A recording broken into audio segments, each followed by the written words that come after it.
December 1944. The frost-covered roads of eastern France stretched endlessly before the convoy of American supply trucks, their engines rumbling through the silence of a war-weary countryside. In the back of the lead vehicle, Private James Washington pulled his worn army jacket tighter against the bitter cold, watching the skeletal trees pass by like silent witnesses to yet another chapter of uncertainty.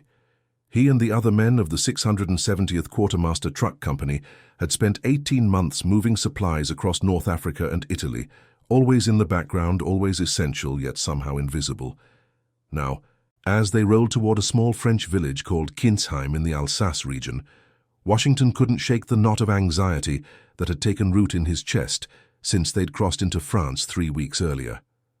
After all, they'd been warned what to expect from Europeans, the same contempt they faced back home, perhaps worse. Before we dive into this story, make sure to subscribe to the channel and tell me in the comments where you're watching from. It really helps support the channel. What these soldiers couldn't possibly imagine was that in less than 48 hours, their entire understanding of how the world saw them would be turned completely upside down, transforming their lives in ways that would echo through generations and challenge everything they'd been taught to believe about their place in a segregated world. The journey to this moment had been long and complicated, woven from threads of hope, duty, and the bitter reality of serving a country that didn't fully recognize their humanity. Washington, 23 years old and originally from Birmingham, Alabama, had enlisted in 1942 with a mixture of patriotism and pragmatism. The military offered steady pay, 3 meals a day, and a chance to prove something, though to whom he wasn't entirely sure anymore. His mother had cried when he left, not from pride or sadness alone, but from a deeper fear that only a black woman in the Jim Crow South could truly understand. She knew her son would be fighting 2 wars, one against tyranny abroad and another against the tyranny of low expectations and systematic exclusion at home. The 670th had been formed in 1943 as part of the massive expansion of the United States military. Like most service units, it was segregated, composed entirely of black enlisted men under the command of white officers. Their official designation was unglamorous, a truck company tasked with moving supplies, ammunition, food, and equipment to frontline units. While white infantry divisions received the headlines and glory, units like the 670th formed the crucial logistics backbone that made modern warfare possible. Without them, tanks would sit motionless for lack of fuel, artillery would fall silent without shells, and soldiers would go hungry. Yet their contribution was rarely acknowledged, their service taken for granted by a military establishment that viewed them primarily through the lens of racial prejudice. Sergeant William Tucker, a 31-year-old former factory worker from Detroit, sat across from Washington in the truck bed, his weathered face revealing nothing of his thoughts. Tucker had seen more of the world than most men from his neighborhood would ever see, and each new place had taught him the same lesson. Expect nothing, prepare for the worst, and find dignity in the work itself. He'd driven supply routes through the scorching heat of Tunisia, navigated the chaotic roads of newly liberated Sicily, and dodged occasional enemy fire in the mountains of Italy. Through it all, he'd maintained an unshakable calm that had earned him his stripes and the respect of every man in the company. Now, as the convoy approached Kinsheim, Tucker studied the landscape with the practiced eye of someone who'd learned to read terrain for danger. The village sat in a valley between the Vosges Mountains and the Rhine River, positioned along a crucial supply route that connected Allied forces pushing toward Germany. Intelligence reports indicated the area had been under German occupation until just 6 weeks earlier, when American and French forces had driven them out following fierce fighting. The buildings that remained were a mixture of intact structures and bombed-out shells, testaments to the violence that had recently swept through. Corporal David Jenkins, the company's unofficial chronicler who kept a detailed journal against regulations, made notes in his worn notebook as they entered the village outskirts. Jenkins, 25, had been a schoolteacher in Philadelphia before the war, one of the few college-educated men in the unit. He possessed a keen observational eye and an almost compulsive need to document everything he experienced, driven by a belief that someone needed to record the true story of black soldiers' contributions to the war effort. His journal, hidden in his rucksack, already contained hundreds of pages detailing their journey across 2 continents. What Jenkins observed as they rolled into Kinzheim on that grey December afternoon struck him as ominous. The streets were nearly empty, with only a few bundled figures hurrying between buildings, heads down against the cold. Windows were shuttered, and the few shops they passed showed no signs of activity. The village seemed to be holding its breath, waiting for something, though whether in fear or anticipation, Jenkins couldn't tell. He made a note. Arrival in Kinzheim, 1400 hours. Population appears wary, possibly hostile. Standard reception for our presence. The convoy came to a halt in the village square, a cobblestone plaza surrounded by 2- and 3-story buildings that showed the distinctive Alsatian architecture. Half-timbered structures with steep roofs, caught between French and German cultural influences.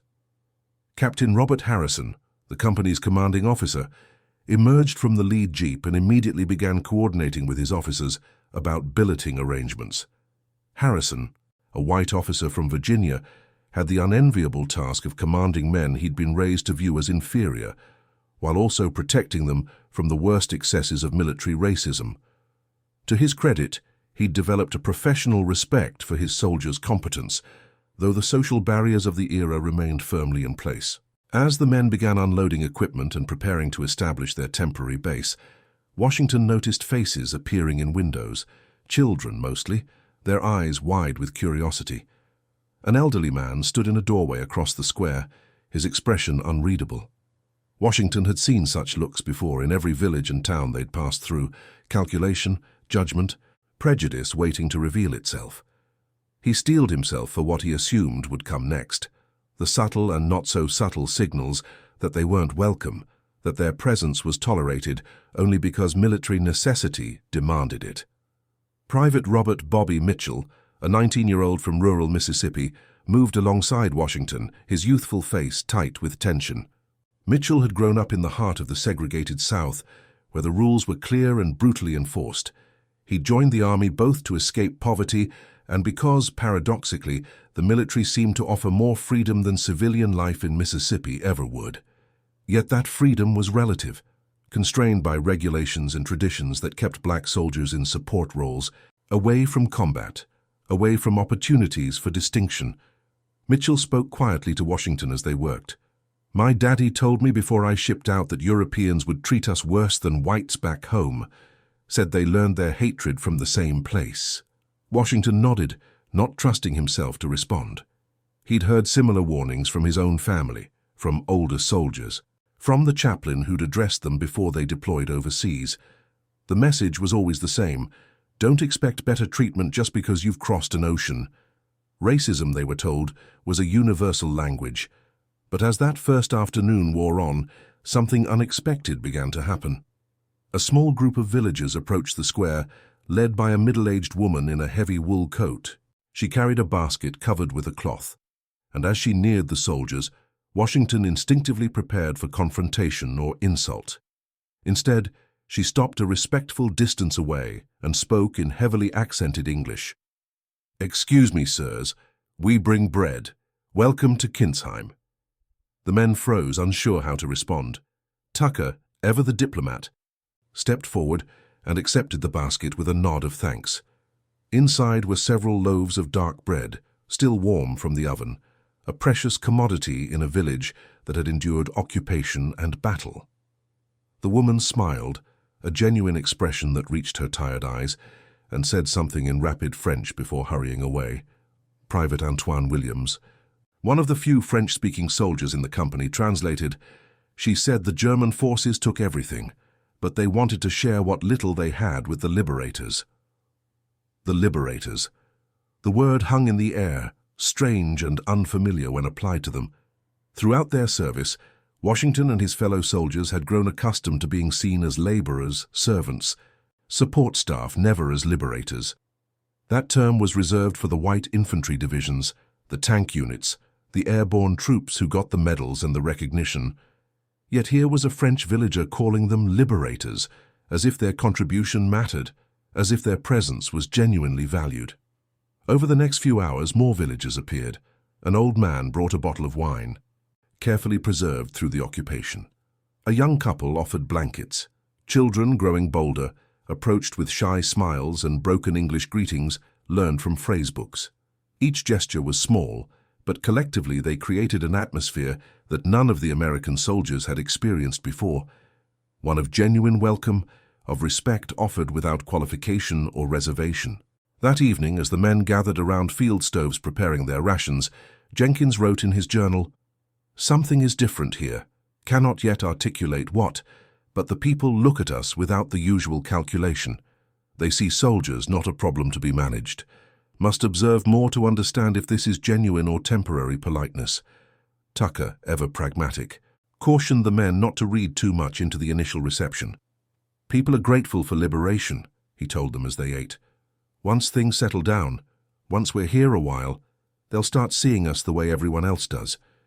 Enjoy the novelty while it lasts, but don't let your guard down." Guard.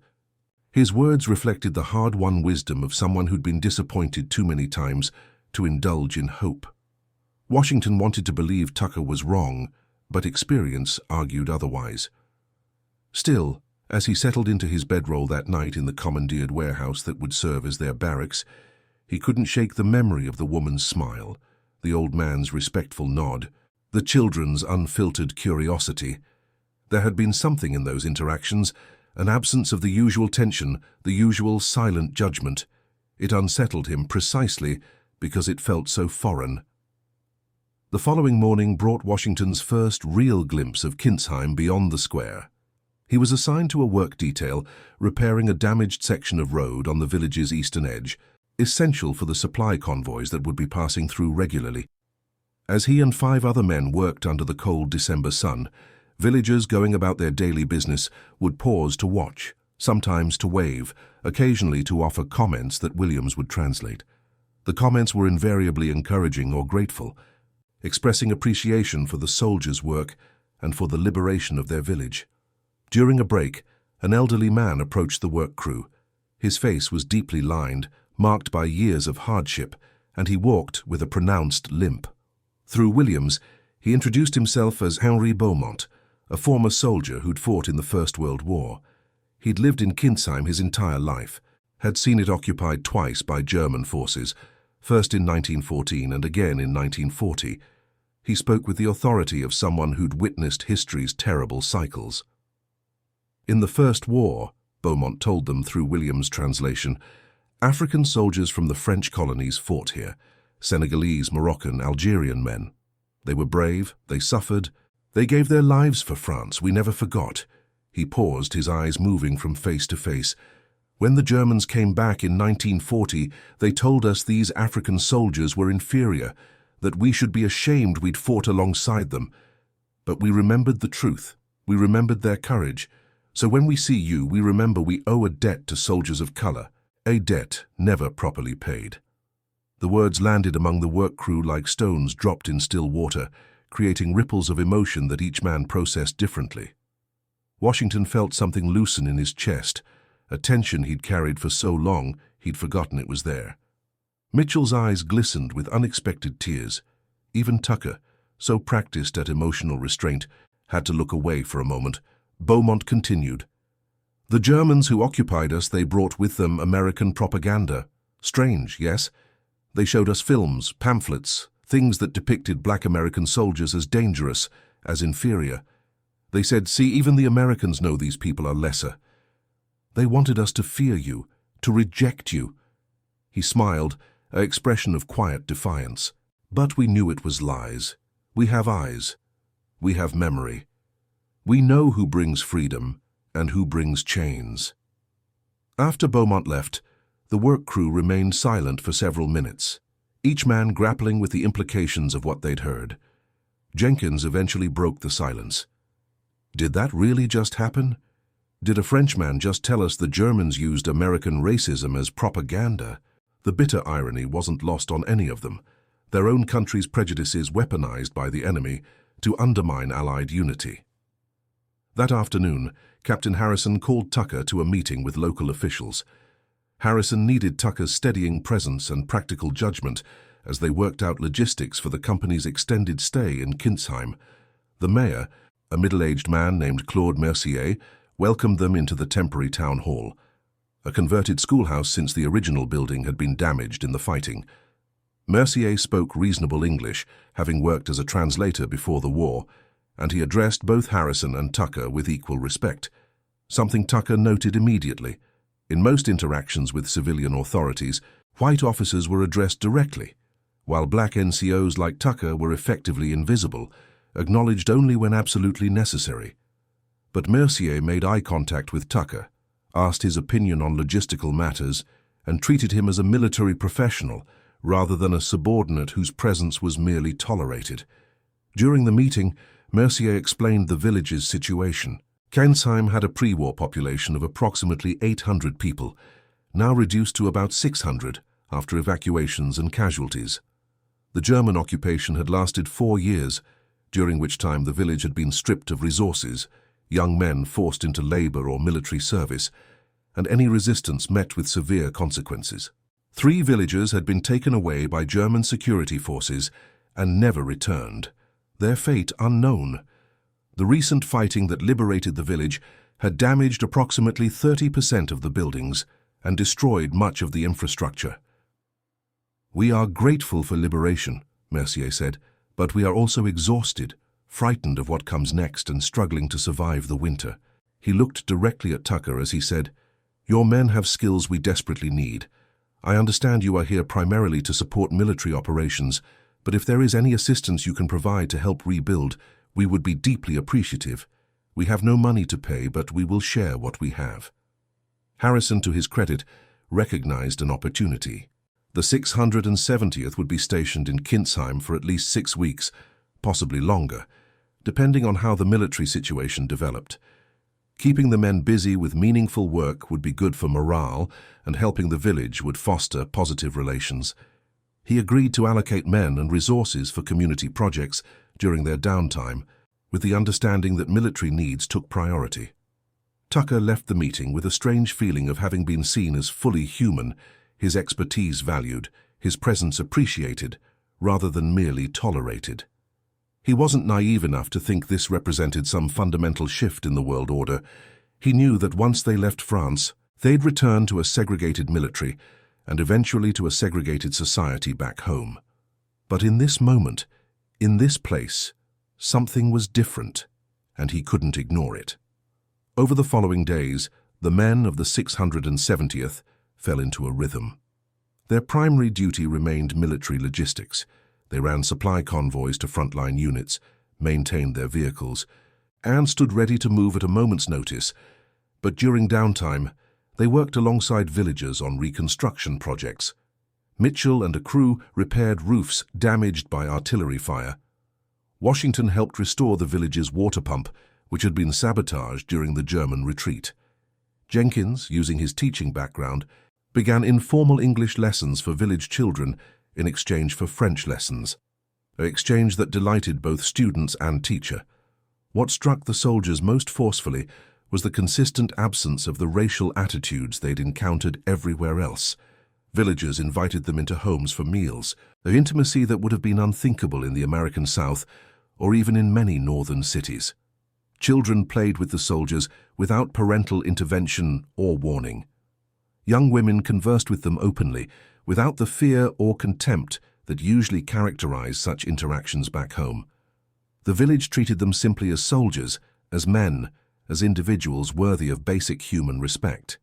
Private Eugene Carter, a 28-year-old mechanic from Chicago, found himself regularly working alongside a local man named Jacques Dubois, a talented craftsman who helped repair damaged vehicles. Dubois, 35, had spent the occupation years doing minimal work for the German forces, while secretly sabotaging equipment when possible. He and Carter developed an easy rapport, communicating through a mixture of broken English, broken French, and the universal language of mechanical expertise. One evening, as they worked late to repair a transmission problem, Dubois asked Carter about America. Carter, cautious from habit, gave vague, positive answers about his hometown and his life before the war. But Dubois pressed gently, and eventually Carter found himself telling the truth about segregated neighborhoods, about restricted job opportunities, about the constant weight of racism that shaped every aspect of his existence. Dubois listened with growing incredulity. "But you fight for this country?" Dubois finally asked. "You wear the uniform, you risk your life for a country that treats you this way." Carter smiled bitterly.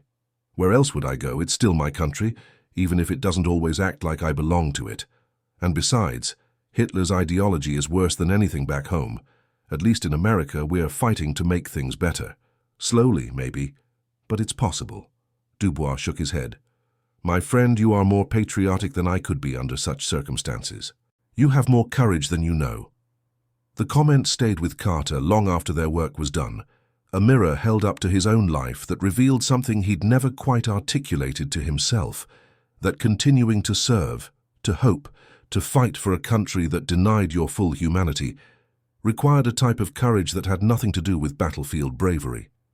As Christmas approached, the villagers began planning a celebration. Resources were scarce, but Mercier and the town council wanted to mark the first Christmas of freedom in 4 years. They invited the soldiers of the 670th to join in the festivities, not as outsiders or guests, but as participants, as community members. Harrison, consulting with Tucker and his other sergeants, agreed that the men could participate in the celebration, though military duties would of course continue. December 24th arrived grey and cold, with a dusting of snow that made Kintzheim look like something from a storybook. The village square had been decorated with evergreen branches scavenged from the forest, and villagers who'd hidden away candles during the occupation now brought them out to line the windows. As evening approached, the soldiers and villagers gathered in and around the village church, a stone building that had survived the recent fighting largely intact. Washington stood near the back of the church, uncomfortable with the Catholic ritual, but moved by the obvious emotion of the villagers around him. Many were crying openly, and he realized they were crying not just from religious feeling, but from relief. Relief that they'd survived, that the occupation was over, that they could celebrate openly without fear. The priest, an elderly man named Father Antoine, gave the service in French, but several villagers quietly translated for the soldiers near them, wanting them to understand, to be included. After the service, the celebration moved to the square, where villagers had set up tables with what food they'd managed to gather. There wasn't much: bread, some vegetables, a few precious pieces of preserved meat, wine from hidden cellars, but it was shared freely. The soldiers contributed from their rations, and together the two groups created a feast that was more about community than abundance. As the evening progressed, villagers brought out instruments, an accordion, a fiddle, a guitar, and music filled the square.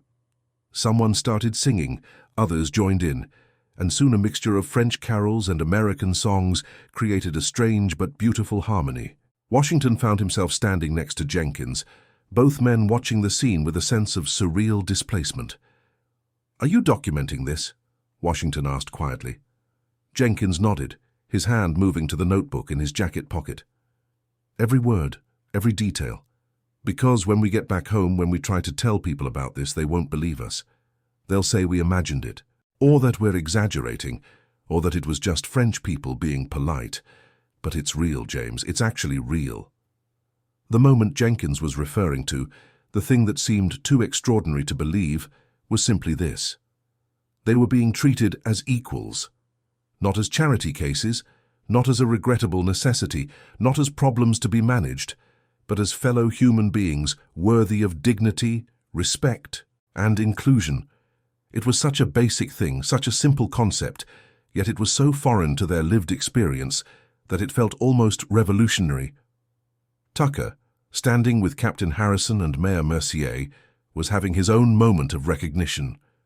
Mercier was telling them about the village's plans for rebuilding, and he kept asking Tucker's opinion on logistics and feasibility. Harrison noticed how Mercier unconsciously directed much of his discussion to Tucker rather than to him, recognizing expertise regardless of rank or race. It was a small thing, easily overlooked, but to Tucker it represented a fundamental difference in how he was being perceived. As midnight approached, Mercier stood on the church steps and called for attention. The crowd quieted. soldiers and villagers alike turning to hear what he had to say. He spoke in French first, then repeated his words in English, wanting everyone to understand. "My friends, my neighbors, my liberators," he began.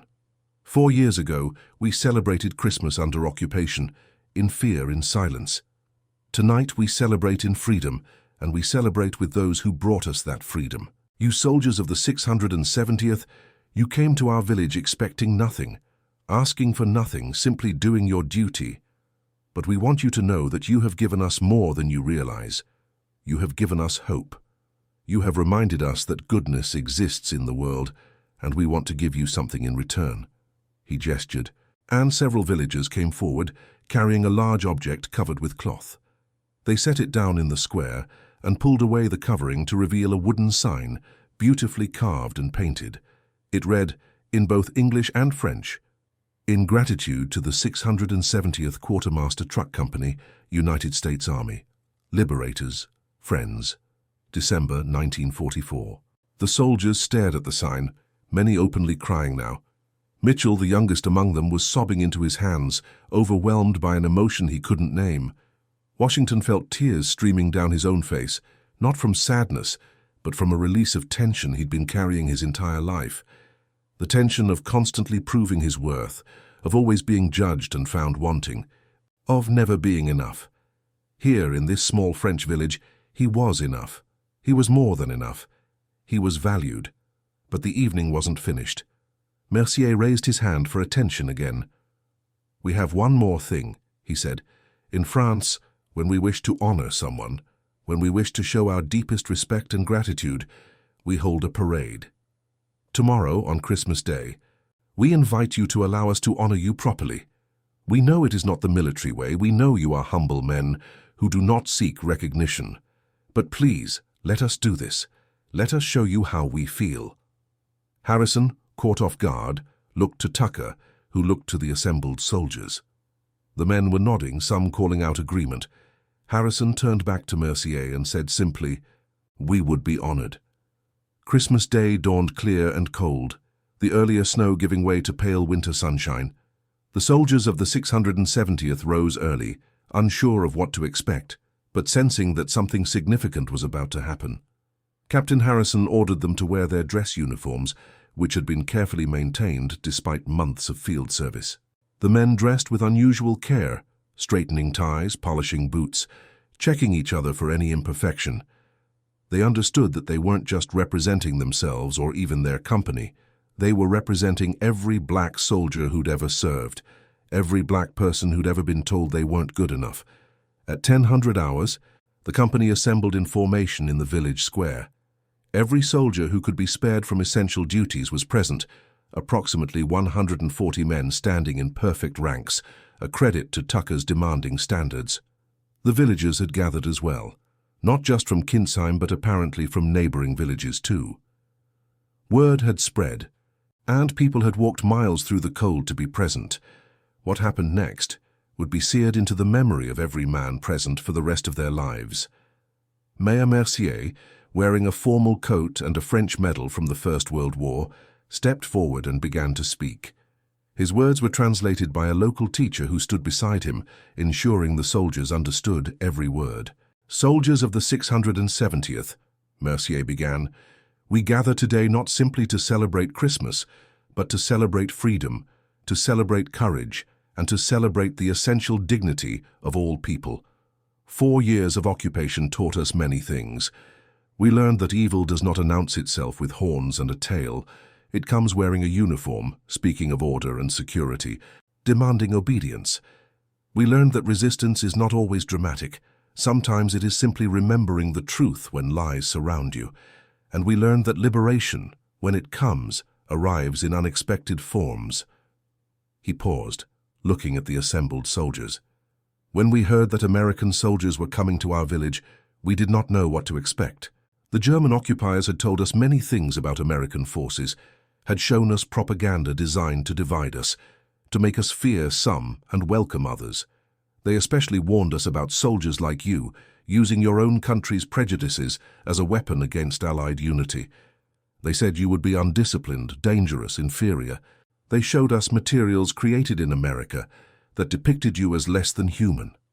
A murmur ran through the crowd at this admission, villagers nodding in recognition of the truth Mercier spoke. But when you arrived, he continued, we saw the truth with our own eyes. We saw professional soldiers who conducted themselves with discipline and honor. We saw men who helped repair our village, who treated us with respect, who showed kindness to our children. We saw, in short, exactly what we expected to see once we cleared away the lies, human beings of dignity and worth. Mercier's voice grew stronger. Let me be clear about something that should not need to be said, but apparently must be. The color of your skin does not determine your value as men, as soldiers, or as human beings. This should be obvious. It should not be remarkable. But we know that in your own country this truth is not universally acknowledged. We know that you face hatred and discrimination. We know that you will return home to a society that does not fully appreciate your service or your worth. And we want you to know that this is not your failure. It is not a reflection of any deficiency in you. It is a moral failure of those who judge you unfairly. Washington felt something breaking open inside him, a wall he'd built to protect himself from constant disappointment and pain. Around him, he could see other men struggling with similar emotions. Tucker, the steady, unflappable Tucker, had his hand over his eyes. Captain Harrison stood apart from the formation, visibly moved by Mercier's words. Mercier gestured, and the crowd parted to reveal a surprise. A full military band, assembled from French army musicians who'd apparently traveled from a nearby base specifically for this occasion. They raised their instruments, and at Mercier's signal, they began to play the American national anthem. The soldiers of the 670th snapped to attention, saluting while the French civilians placed their hands over their hearts in respect. When the anthem finished, the band immediately transitioned to La Marseillaise, the French national anthem, and the civilians sang along with fierce pride. Then, incredibly, the band began playing a third song, Lift Every Voice and Sing, known among black Americans as the Negro National Anthem. Someone in the village had researched this, had learned that this song held special meaning for black Americans, had gone to the trouble of obtaining the sheet music and teaching it to the band. The melody soared across the square, and the soldiers began to sing, their voices strong despite the tears streaming down many faces. When the music ended, Mercier spoke again. We wish to honor you today by doing something that may seem simple, but which carries deep meaning for us. We wish to parade you through our village, to let every person see you, to let our children remember you, to mark this moment in our collective memory. Will you allow us this honor? Captain Harrison stepped forward. In a voice thick with emotion, he said, Mayor Mercier, members of this community, we are deeply moved by your words and your gesture. We accept with profound gratitude. He turned to his men. Company, attention, forward march. The 670th began to march, and what unfolded was unlike any military parade any of them had experienced. As the soldiers moved through Kinsheim's streets, villagers lined both sides, waving French and American flags, throwing flowers, reaching out to shake hands or touch the soldiers as they passed. Children ran alongside the formation, laughing and cheering. Elderly women stood in doorways, crying openly. Men who'd fought in previous wars saluted with hands that shook from age or injury. The procession moved slowly through every street in the village, ensuring that everyone could participate. At various points, villagers would step forward to present small gifts, a hand-carved wooden crucifix, a bottle of preserved fruit, a letter of thanks. Jenkins tried to document everything, but eventually gave up, overwhelmed by the moment, choosing instead to simply experience it. Washington marched in perfect step, his bearing proud, his uniform immaculate, and for the first time in his life he felt truly seen. Not seen as a problem, not seen as inferior, not seen through the distorted lens of prejudice, but seen as he actually was. A young man who'd volunteered to serve his country despite that country's failure to fully embrace him. A soldier who'd traveled thousands of miles from home to fight tyranny. A human being worthy of dignity and respect. The feeling was so powerful, so overwhelming, that he thought his heart might burst from his chest. Private Bobby Mitchell marched beside Washington, and at one point he leaned close and whispered, "James, is this real? Are we really here? Did this actually happen?" Washington could only nod, not trusting his voice. Later, Mitchell would write to his mother about this day, and she would cry as she read his letter, mourning the fact that her son had to travel across an ocean to experience what should have been his birthright as an American citizen. The parade concluded back at the village square, where tables had been set up with a feast assembled from contributions of multiple villages. It wasn't elaborate, wartime scarcity ensured that, but it was generous, given with open hearts and genuine affection. Soldiers and civilians mingled freely, breaking bread together, sharing stories through halting translations and universal gestures. Father Antoine, the elderly priest, approached Tucker with a special request. Through a translator, he explained that the church wanted to add the names of the 670th soldiers to a memorial plaque that honored all those who'd contributed to Kinzheim's liberation. Not just your unit designation, Father Antoine emphasized, but your individual names. We want our children's children to know who you were, to remember you as individuals, as men who mattered. Tucker, normally so controlled, found himself unable to speak for several moments. Finally, he managed, "Father, you honor us beyond what words can express.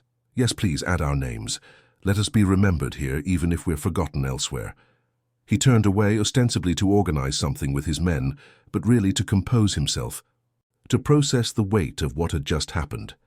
As the celebration continued into the afternoon, Washington found himself in conversation with Henri Beaumont, the elderly veteran who'd first spoken to the work crew days earlier. Beaumont wanted Washington to understand something important. "Young man," he said through the ever-present translator, "what you experience today is not charity. It is not pity. It is recognition of a debt owed. African soldiers from France's colonies bled for this country in the First War. They were promised equality, promised citizenship, promised respect. France broke those promises. We broke those promises. And many of us have lived with that shame for 25 years. He paused, making sure Washington was truly listening. "When we honor you today, we are trying to do what we failed to do before, recognize the contribution of soldiers of color, acknowledge their essential humanity, repay a debt too long ignored. This is not about you being special or extraordinary, though you are certainly brave and worthy of respect. This is about us finally doing what should have been done decades ago, treating soldiers with the dignity they deserve, regardless of their appearance. Do you understand? This is us trying to be better than we were." Washington did understand, perhaps better than Beaumont realized. The old man was acknowledging a universal truth that transcended national boundaries, that societies everywhere struggled with prejudice, with the tendency to categorize and diminish people based on superficial characteristics. But he was also demonstrating that change was possible, that people could recognize their failures and choose differently. It was a powerful lesson, and Washington carried it with him always. The days following the Christmas celebration settled into a new normal. The soldiers continued their military duties, but the relationship with the village had fundamentally shifted. They weren't guests or outsiders now. They were community members. Villagers sought their advice on everything from mechanical repairs to agricultural planning for spring. Soldiers were invited to family dinners, to informal gatherings, to participate in village life in ways that blurred the boundaries between military and civilian, between American and French, between black and white. Corporal Jenkins continued his journal, filling page after page with observations and reflections. One entry read, "We have discovered something both wonderful and tragic here in Kinzheim. We have learned that the prejudice we face in America is not inevitable, not natural, not a reflection of anything real about us. It is a choice, a habit, a lie perpetuated by those who benefit from division. The French villagers see us clearly, without the distorted lens we've grown accustomed to. They see soldiers, men, individuals. And in seeing us clearly, they've forced us to see ourselves differently too. We are not less than, we never were. And once you know that, once you truly understand it, you can never unknow it. This knowledge will sustain us when we return home. It will also make returning home that much harder." Eugene Carter, the mechanic, had become close friends with Jacques Dubois, and they spent long evenings discussing everything from politics to philosophy to the nature of prejudice itself.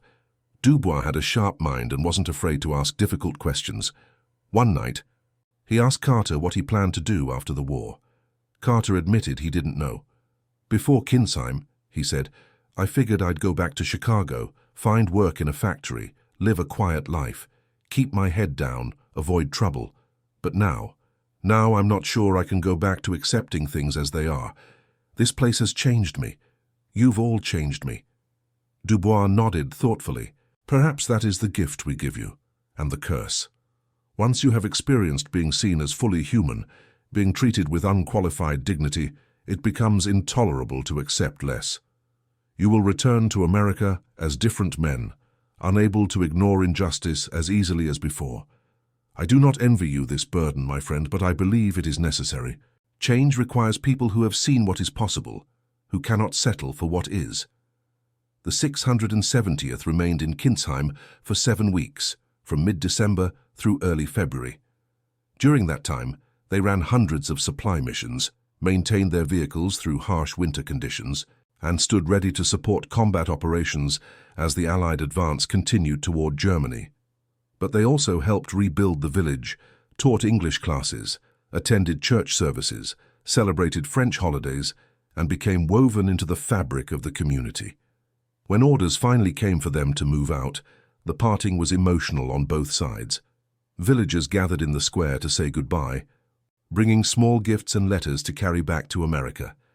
Children cried openly, having grown attached to the soldiers who treated them with kindness and respect. Mayor Mercier gave a farewell speech, emphasizing again that the soldiers would always be remembered, always be considered friends of Kinsheim, always be welcome to return. Captain Harrison, addressing the assembled village, spoke from the heart. "When we arrived here in December, we expected to do our jobs and move on as we've done in every other location. We did not expect to find a community that would welcome us so completely, that would see us so clearly, that would give us the gift of recognition and respect. You have changed us. You have given us something we will carry for the rest of our lives. We came here as soldiers. We leave as something more." Tucker, given the honor of speaking on behalf of the enlisted men, kept his remarks brief but powerful. "We will never forget Kinsheim. We will never forget how you treated us, how you saw us, how you honored us. When we face difficulties ahead, and we will remember that in this place, at this time, we were valued simply for being who we are. That memory will sustain us. That memory will give us strength. Thank you for this gift. Thank you for showing us what is possible." As the convoy prepared to depart, Washington took one last look at the village square, committing every detail to memory. The sign the villagers had made still stood in place of honor, a testament to a moment of connection across cultural and racial boundaries. The church where they'd celebrated Christmas stood solid and enduring. The faces of people he'd come to know watched from windows and doorways. He knew he would never return to this place. The military didn't work that way, but he also knew he would carry it with him always. The convoy rolled out of Kinsheim in the grey light of early morning, heading toward their next assignment. As the village disappeared behind them, the soldiers remained largely silent, each man processing the experience in his own way. Eventually, Mitchell spoke up, voicing what many were thinking. How do we go back? How do we return to the way things were, knowing what we know now? Tucker, riding up front, heard the question and turned to address the men in the back of the truck. "We don't go back," he said firmly. "We go forward. We take what we learned here, and we use it. We demand the respect we deserve. We refuse to accept less than our full rights as citizens and as human beings. Kinsheim showed us what's possible. Now it's our job to make it real back home." Washington nodded, feeling the truth of Tucker's words. They had been changed by this experience, fundamentally altered in ways that wouldn't be fully apparent for years. They had seen themselves reflected in the eyes of people who valued them, and that reflection couldn't be unseen or forgotten. It would inform their choices, strengthen their resolve, and contribute to the broader struggle for civil rights that was already beginning to gather force. The 670th Quartermaster Truck Company continued to serve with distinction through the remainder of the war. They drove supply routes through some of the most dangerous territory in Europe, supporting the final push into Germany and the eventual victory. They earned commendations for their reliability, their professionalism, and their essential contribution to the war effort.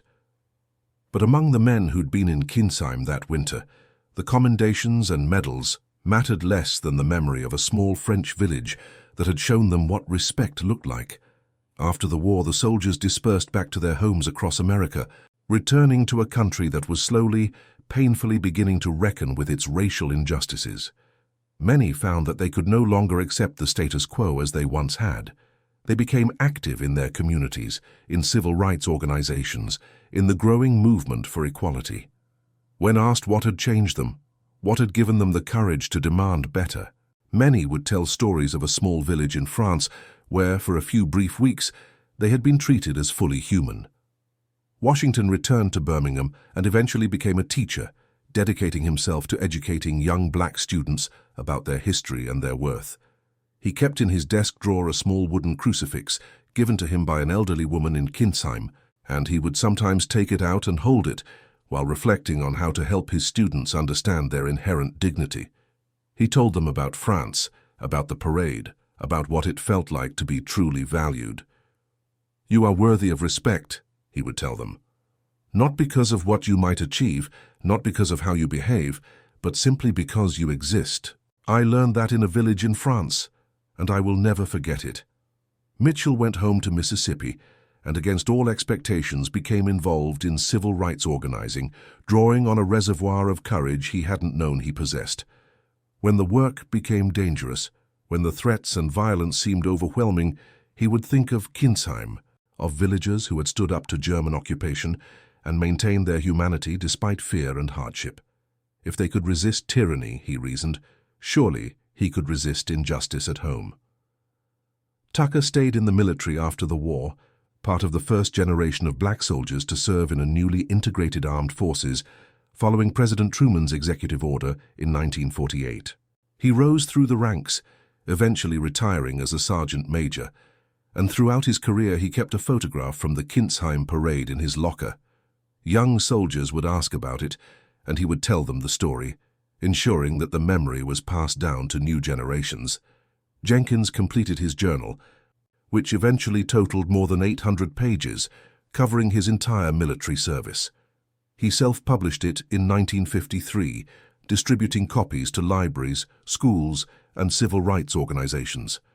The chapters about Kinsheim became some of the most frequently excerpted sections, cited as evidence that the racism black Americans faced was not natural or inevitable, but rather a specific American failing that could and must be overcome. His work contributed to a growing body of veteran testimony that helped shift public consciousness about race in America. Carter returned to Chicago and opened his own garage, building a successful business that employed both black and white mechanics based purely on skill. He maintained correspondence with Jacques Dubois for more than 30 years, the two men exchanging letters that reflected on their experiences during the war and their hopes for a more just world. When Dubois died in 1979, his family sent Carter a package containing tools they'd worked with together in Kinsheim, along with a note. "He wanted you to have these to remember the friendship that crossed all boundaries." Kinsheim itself never forgot the 670th.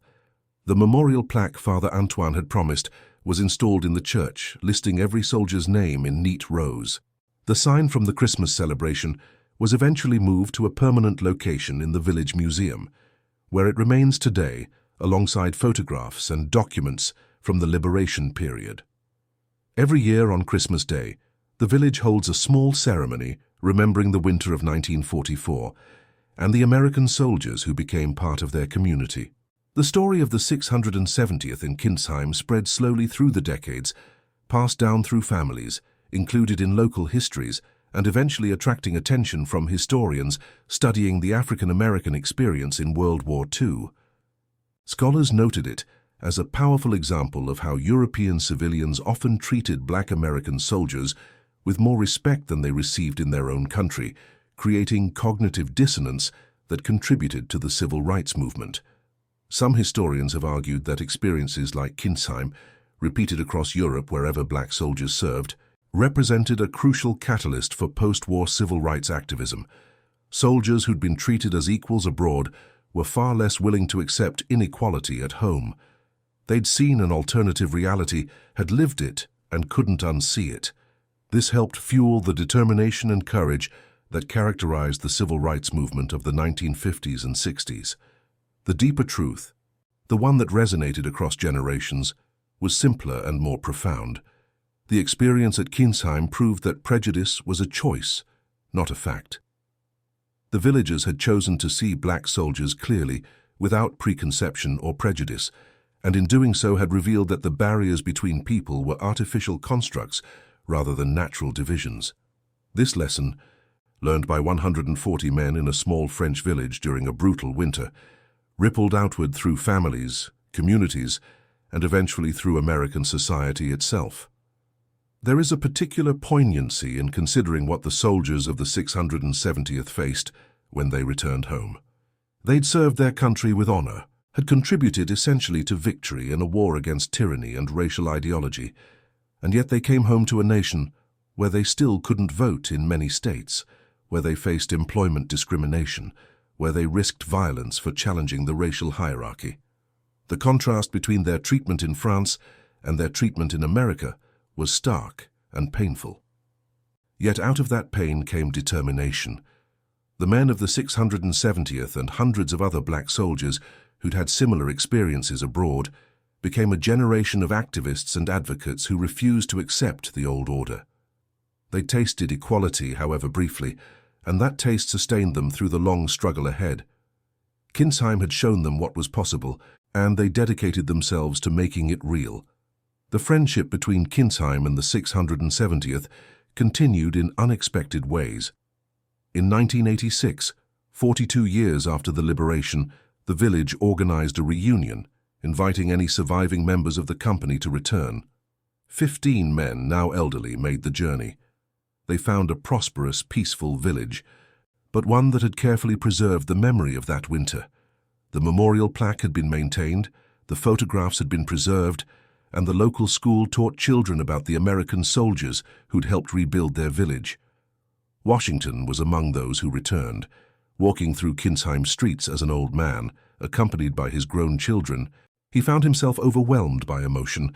The village had changed, modernized, healed from its wartime wounds. But the essence of what he remembered remained, a community that had chosen kindness over fear, inclusion over prejudice, recognition over denial. His children, raised in a different America than the one he'd known, struggled to fully understand what their father was feeling.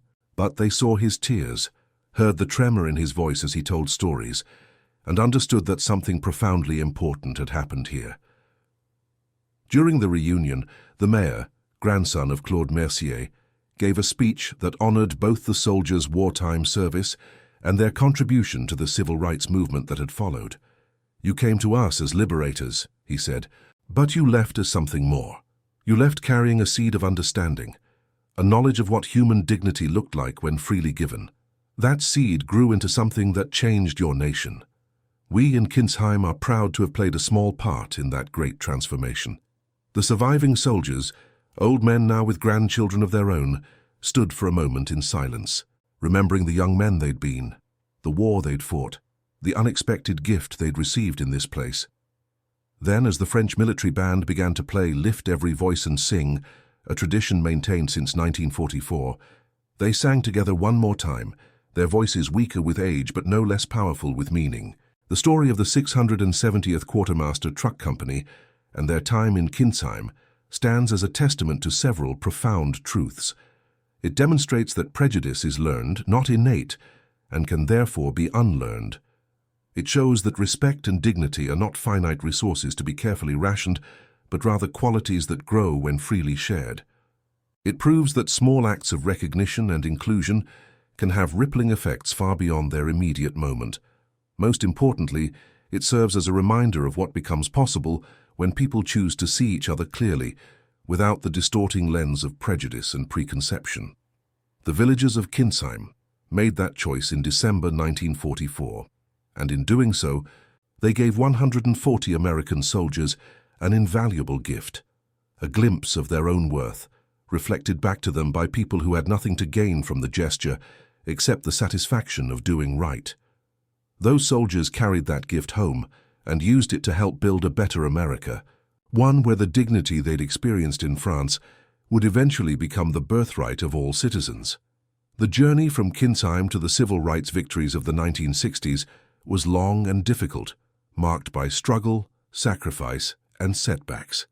But it was also sustained by memories of what was possible, of moments when barriers fell, and people connected across the divides that society had constructed between them.